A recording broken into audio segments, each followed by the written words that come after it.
오늘은 성찬의 5번째 의미이자 한 주일 동안 성찬의 의미를 생각해 보았던 것을 최종적으로 나누는 시간입니다.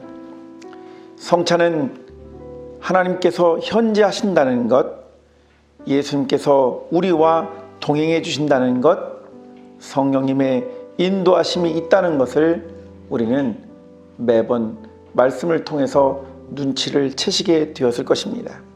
그런데 하나님의 현재하심, 예수님의 동행하심, 성령님의 인도하심은 추상적인 것도 아니고 이론적인 것도 아니고 실제적이고 역사적인 사실이었다는 것을 오늘 말씀드리고 싶습니다. 우리가 회복하기를 원하는 초대교회의 모습은 결코 낭만적이었다거나 아름답지만은 않았습니다. 사도 바울의 서신을 읽어보면 초대교회 안에 얼마나 많은 문제와 아픔과 상처가 있었는지를 우리는 살펴보게 됩니다. 사도행전에 나타나는 초대교회의 모습은 모이기에 힘쓰고 말씀을 부지런히 읽고 자신들이 가진 것을 나누어 썼다고 했지만 그 배후에는 순교, 핍박, 고통, 어지러짐과 같은 무수한 용어들이 등장하는 것도 빼놓아서는 안 될 것입니다. 이처럼 우리보다 훨씬 어려운 환경 가운데 있었던 초대 공동체의 험난했던 여정을 지켜줄 수 있었던 힘은 무엇이었을까? 그들은 모일 때마다 성찬을 거행했다는 사실이었습니다. 따라서 성찬은 하나님의 현재하심, 예수님의 동행하심, 성령님의 인도하심이 얼마나 크고 놀라운 사실적인 것인가 하는 것을 우리에게 가르쳐 줍니다. 로마서 14장 8절에 보면 초대 교인들의 놀라운 신앙 고백을 발견할 수 있습니다. 우리가 살아도 주를 위하여 살고 죽어도 주를 위하여 죽나니 그러므로 사나 죽으나 우리가 다 주의 것이로다. 놀라운 고백입니다. 한 걸음 더 나아가서 요한일서 4장 16절에는 하나님이 우리를 사랑하시는 사랑을 우리가 알고 믿었노라. 하나님은 사랑이시라. 사랑 안에 거하는 자는 하나님 안에 거하고 하나님도 그의 안에 거하느니라. 이와 같은 신앙 고백들은 자기 삶의 자리를 가진 사람들만이 할 수 있는 놀라운 고백이었습니다. 편안하고 안락하고 특정한 시간과 제한된 장소에서 해낼 수 있는 그런 추상적인 이야기가 아니라 실제 부딪히고 넘어지고 쓰러지고 항상 도전받고 유혹에 빠지고 그리고는 끝내 우리 힘으로 일어설 수 없었던 것을 잘 알고 있었던 초대 공동체와 초대 신앙인들이 해낼 수 있었던 유일한 고백, 하나님은 사랑이시라는 것, 그 안에서 자기들의 삶이 전적으로 하나님께 속해 있었다는 놀라운 고백을 했던 것입니다. 이처럼 하나님은 우리와 모든 것을 나누시기를 원하십니다. 그래서 독생자 예수 그리스도까지 허락하셨던 것이며 보혜사 성령을 보내어 주셨던 것입니다. 날마다 우리의 위로와 소망이 되어 주십니다. 추하고 더러운 모든 죄를 용서하시면서도 왜 그랬어? 라고 묻지도 따지지도 않으십니다. 그럴 수도 있지 하는 인간적인 동정심도 하나님께는 결코 없습니다. 어쩌면 이미 저질러졌고 되돌릴 수 없을 정도로 지나간 모든 것들조차도 주님은 다 품어주십니다. 우리의 과거, 상처, 결함, 실패, 죄와 허물같이 불완전한 모든 것을 안아주시는데 그것이 마치 당신의 것인 양 그렇게 품어주십니다. 심지어는 이렇게 말씀하시지요. 그럼에도 불구하고 너는 내 것이라 말씀입니다. 모든 것을 감싸주시고 모든 것을 용서하시고 모든 것을 새롭게 바꾸어 주십니다. 전도서의 기자는 1장 9절에서 해 아래에는 새 것이 없기에 헛되고 헛되며 헛되고 헛되니 모든 것이 헛되도다 라고 말했지만 성찬을 통해서 그리고 성찬에 참여하면서 우리는 놀라운 사실을 깨닫게 됩니다. 이것이 바로 새 언약의 은총입니다. 고린도후서 5장 17절 이하에 보시면 그런즉 누구든지 그리스도 안에 있으면 새로운 피조물이라 이전 것은 지나갔으니 보라 새 것이 되었도다.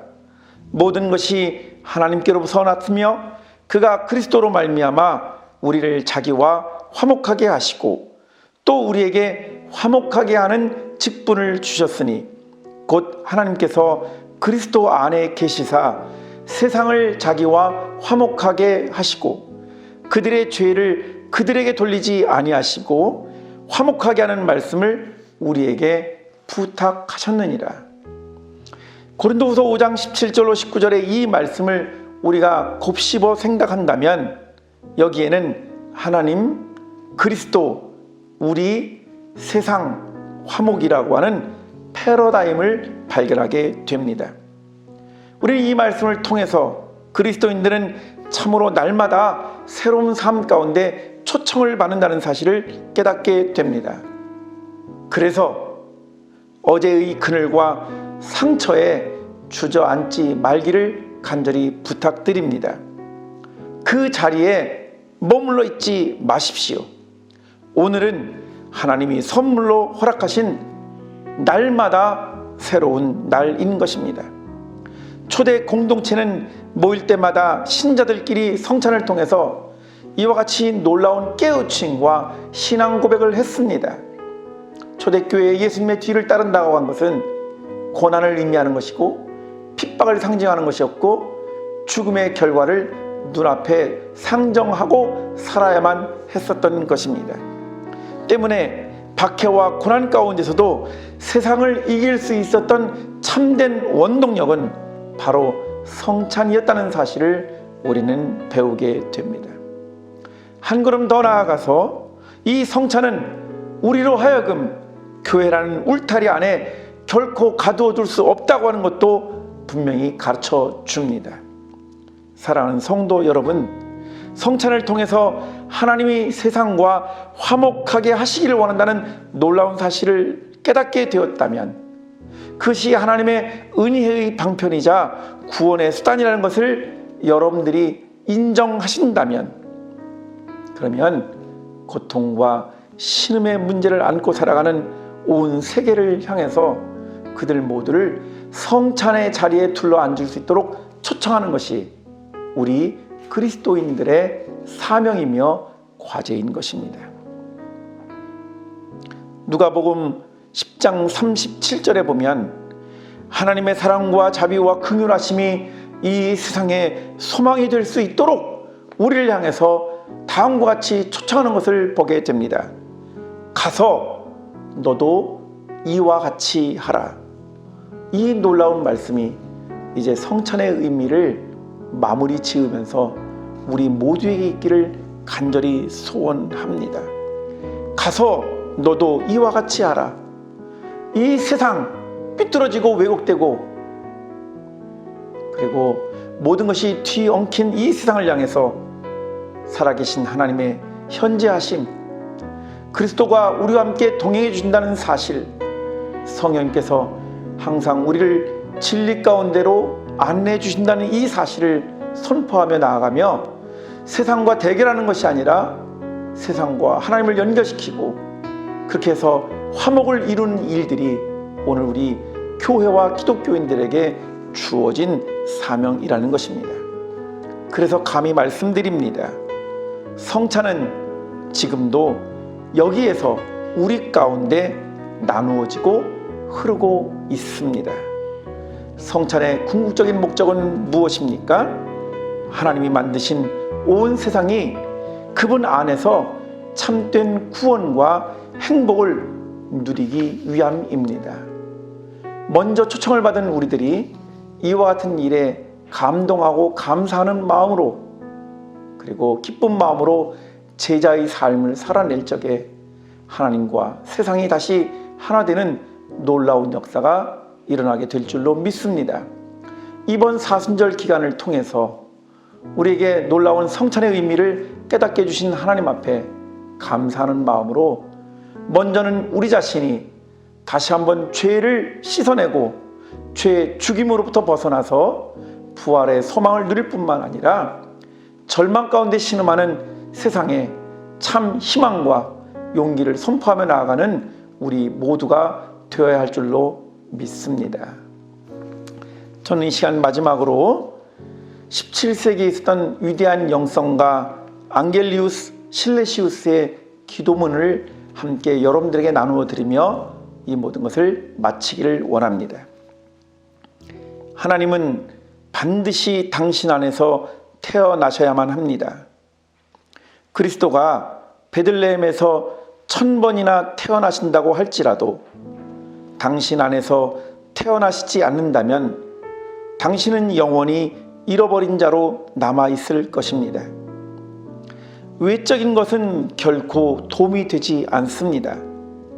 십자가가 당신 안에 세워지지 않는다면 골고다의 십자가는 당신을 죄에서 결코 구원할 수 없습니다. 죽은 자 가운데서 일어나십시오. 당신이 여전히 죄와 죽음 가운데 매여 있다고 생각하는 순간, 그리고 그래서 죄와 죽음 가운데서 절망하고 있는 한 그리스도의 부활과 재림은 당신을 결코 도울 수 없을지 모릅니다. 사랑이 많으신 아버지 하나님, 그렇습니다. 사순절 기간을 지내며 성찬의 의미를 깨닫게 해주신 것 감사합니다. 죽을 수밖에 없는 우리 가운데 오셔서 우리에게 다시 산 소망이 되어주시고 우리를 예수 그리스도 안에서 연합하게 하심으로 말미암아 살아계신 하나님이 현재하신다는 사실을 깨닫게 해주셨으니 참 감사합니다. 우리의 삶이 섬처럼 고독한 상태로 머물러 있는 것이 아니라 항상 하나님의 시선 가운데 있음을 알게 하셨으니 감사합니다.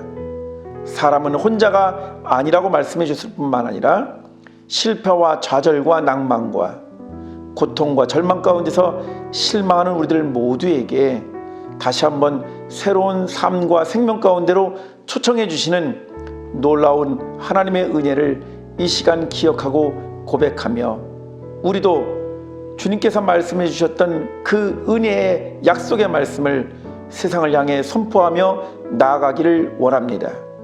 주님은 살아계십니다. 주님은 다시 오십니다. 주님은 이 세상의 주인이 되십니다. 이와 같은 삶이 우리의 삶 가운데, 우리의 인생 가운데 영원하기를 간절히 소원하며 우리 주 예수 그리스도의 이름으로 간절히 기도를 드립니다. 아멘.